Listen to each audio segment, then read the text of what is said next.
వందే మాత్రం. నేను మీ journalist Navata. Welcome to our political. బెంగాల్లో ఎగ్జిట్ పోల్స్ బయటకు వచ్చాక టీఎంసీ సిపిఎం పార్టీల స్పందన చూడండి. టీఎంసీ సీనియర్ నేత మరియు ఎంపీ అయిన కళ్యాణ్ బెనర్జీ కేంద్ర హోంమంత్రి అమిత్ షా మీద విరుచుకుపడ్డాడు. అమిత్ షా ఒక గుండాని, గుండాయిజం అతని రక్తంలోనే ఉంది, అతను నీచమైన వాడు, అతను ఒక పిల్లి, ఇక్కడ 15 రోజులు కూర్చొని టీఎంసీ పతనానికి కుట్ర పన్నాడు, ఇక్కడికి రా నిన్ను తలకిందులుగా వేలాడదీస్తామని.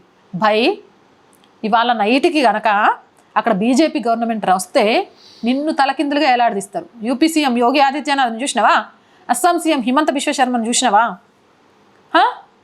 ఒక్కొక్కళ్ళు అడ్డగోలు మాట్లాడేటోళ్ళని తలకిందులుగా వేలాడదీసి తాట తీస్తారు. మాట్లాడే ముందు నోరు ఈపు దండం పెట్టుకోవాలట. ఈపు చెప్తుందట, నోరో నువ్వు చక్కగుండు, లేకపోతే నా ఈపు బగులుద్ది, నీకే ఉంది అని. రాత్రికి ఫలితాలు వచ్చిన తర్వాత ఉంటుంది. అంతేకాదు, ఎన్నికల సమయంలో మేము సంవత్సరాలుగా అనుసరిస్తూ వస్తున్న బెదిరింపులు, హింస, బూత్ క్యాప్చరింగ్, హత్యా ప్రయత్నాలు వంటివి అమిత్ షా అడ్డుకున్నాడు అనే అసహనం పూర్తిగా బయటపెట్టేసిండు. అంటే ఓటమిని పరోక్షంగా అంగీకరిస్తున్నట్లు ఉన్నాయి టీఎంసీ ఎంపీ కళ్యాణ్ బెనర్జీ మాటలు.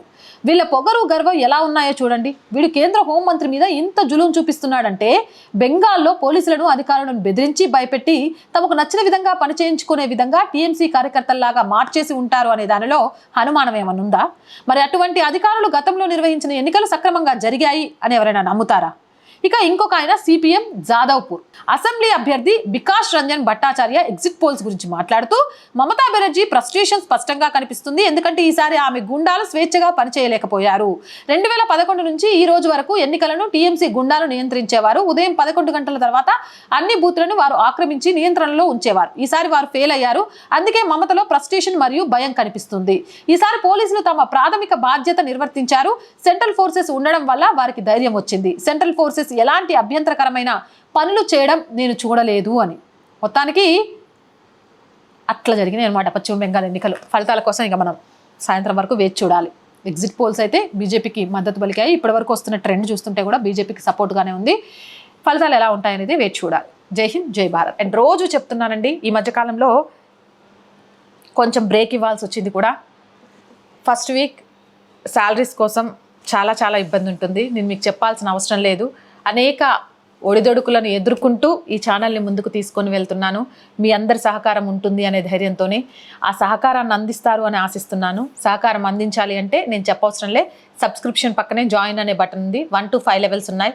ఏదో ఒక లెవెల్లో సపోర్ట్ చేయొచ్చు, లేదా స్క్రీన్ మీద గూగుల్ పే, ఫోన్పేతో పాటు అకౌంట్ డీటెయిల్స్ ఇస్తున్నాము, మీకు తోచిన సహాయాన్ని చేయొచ్చు.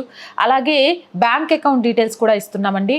కొన్నిసార్లు చాలామంది కాల్ చేసి ఫెయిల్ అవుతున్నాయి అని చెప్తున్నారు. ఫోన్పేకి లిమిట్ ఇచ్చారు కాబట్టి అంతకు మించి ఒక 10 ట్రాన్సాక్షన్స్ జరిగినాయి అంటే ఆగిపోతుంది. అందుకే అకౌంట్ డీటెయిల్స్ కూడా ఇస్తున్నాము.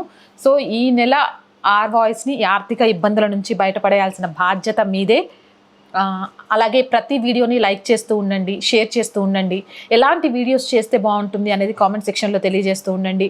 మీకు తెలిసిన వాళ్ళందరితో ఛానల్ని సబ్స్క్రైబ్ చేస్తూ ఉండండి. జై హింద్, జై భారత్.